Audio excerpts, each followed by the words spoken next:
नमस्ते सबैजनालाई।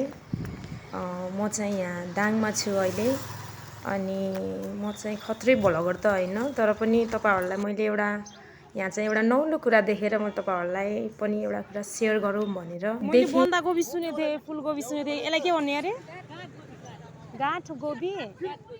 ए हो र? कस्तो अचम्मको है, त्यसलाई चाहिँ गाँठगोबी भनिदो रहेछ। सानो बजार, कति राम्रो छ।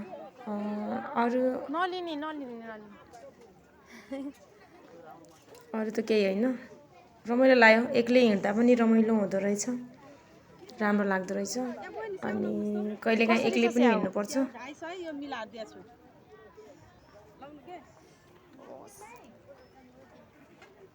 बजारको सानो भिडियो म तपाईहरुलाई देखाएँ। अनि त्यसपछि